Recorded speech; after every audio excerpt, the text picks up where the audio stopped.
পুরুলিয়া লোকসভা কেন্দ্রে বিজেপি প্রার্থী জ্যোতির্ময় সিং মাহাতোর মনোনয়ন পেশ অনুষ্ঠানে যোগ দিতে পুরুলিয়া এলেন বিজেপির রাজ্য সভাপতি সুকান্ত মজুমদার।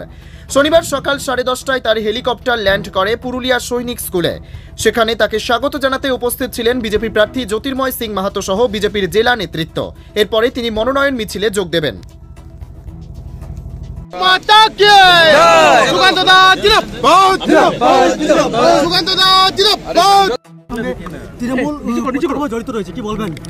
দেখুন, এটা কুণাল ঘোষের কি সার্টিফিকেটের কোনো দরকার আছে?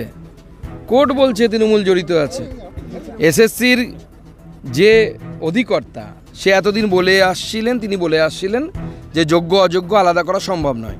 এখন তিনিই বলছেন যোগ্য অযোগ্য আলাদা করা সম্ভব। তো প্রমাণ হয়ে গেছে, তো জলের মতো পরিষ্কার। তো পুরোটাই তৃণমূল তোলাবাজদেরকে বাঁচানোর জন্য মমতা বন্দ্যোপাধ্যায় প্ল্যানিং করেছিলেন। সে ধরা পড়ে গেল। তো একটা মিথ্যে কথা বলেন না, তাকে ঢাকার জন্য 10টা মিথ্যে কথা বলতে হয়। মমতা বন্দ্যোপাধ্যায়ের এখন অবস্থা তাই হয়ে গেছে, একের পর এক মিথ্যে কথা বলতে হচ্ছে তাকে। কুণাল ঘোষ এত গুরুত্বপূর্ণ থাকা সত্ত্বেও হঠাৎ করে এমন একটা কি পরিস্থিতি হলো যে কুণাল ঘোষের তাকে বিভিন্ন পদ থেকে সরিয়ে দেওয়া হলো? দেখুন, সে তো কুণাল ঘোষ বলবেন আর তৃণমূল কংগ্রেস বলবেন। আমরা কুণাল ঘোষ নিয়ে এই মুহূর্তে ইন্টারেস্টেড না। ওনারা যা বলার ওনার যা বলার ওনার দলের বিরুদ্ধে উনি বলবেন, ওনার দল ওনার বিরুদ্ধে বলবেন। উনি চাকরির কথা বলছেন, ওনার দলের পার্থবাবু ওনার চিট ফান্ডের কথা বলছেন। আমরা এসবের মধ্যে নেই, আমরা স্বচ্ছ ভাবমূর্তিতে বিশ্বাস করি। এ বিষয়ে রাজভবন যা বলার বলবে, আমাদের বিষয় নয়, রাজভবনের বিষয়।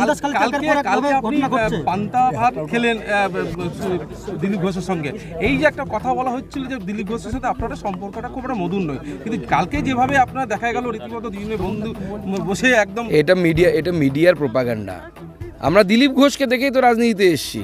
যখন আমরা পশ্চিমবঙ্গে কাকে দেখতাম, আমাদের নেতা তো দিলীপ ঘোষ ছিলেন। দিলীপ ঘোষ সবসময় আমাদের শ্রদ্ধার পাত্র, কারণ তিনি পশ্চিমবঙ্গে অনেক লড়াই করে সংঘর্ষ করে বিজেপিকে 2 থেকে 18-তে পৌঁছেছিলেন।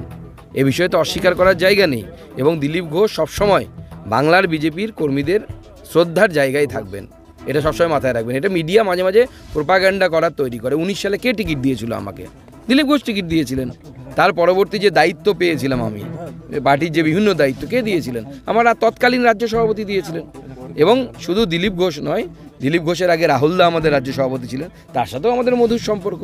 কোন বিজেপিতে কারোর সাথে কারো সম্পর্ক খারাপ হয় না। মতের বিরোধ হতে পারে, মনের বিরোধ কারোর সাথে কারো নেই। চলুন।